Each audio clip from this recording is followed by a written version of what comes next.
மூசா கேட்கிறார், கடைசியாக சொர்க்கம் நுழையக்கூடியவனுடைய பாக்கியம் என்ன? அந்த அடியான் கடைசியாக வருவான்.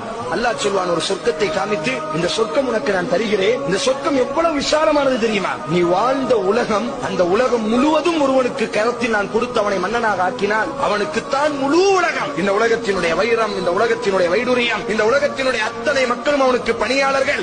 அவன் மூச்சு விட்டால் தான் பேச முடியும். அவன் தான் இந்த உலகத்தினுடைய மன்னன் என்று இருந்தால் நீ ஏற்றுக்கொள்வாயா? அந்த மாதிரி இந்த சொர்க்கத்தை நான் உனக்கு தார, நீ போதுமா? உனக்கு ரப்பி போதும் யா அல்லாஹ், எனக்கு போதும் யா அல்லாஹ், இதுக்கு மேல எனக்கு எதுவுமே வேண்டாம், போதும், இது போதும். ஏன் போதுங்கிறாய்? வமிஸ்லுஹு வமிஸ்லுஹு வமிஸ்லுஹு வமிஸ்லுஹு வமிஸ்லுஹு. நீ வாழக்கூடிய அந்த உலகத்தை மாறி, அந்த உலகத்தை மாறி, அந்த உலகத்தை மாறி, அந்த உலகத்தை மாறி, அந்த உலகத்தை மாறி 5 மடங்கு நான் உனக்கு தாரேன். போதுமா? போதுமா? உன் உள்ள சமாதானம் அடையுமா? ரப்பி போதும் யா அல்லாஹ், போதும் யா அல்லாஹ். ஏன் போதுங்கிறாய்? பேச பிடிக்கலையா? இந்த உலகத்தை மாதிரி 10 தாரே. போதுமா? போதுமா உனக்கு? ரப்பி போதும். ஏன் போதுகிறாய்?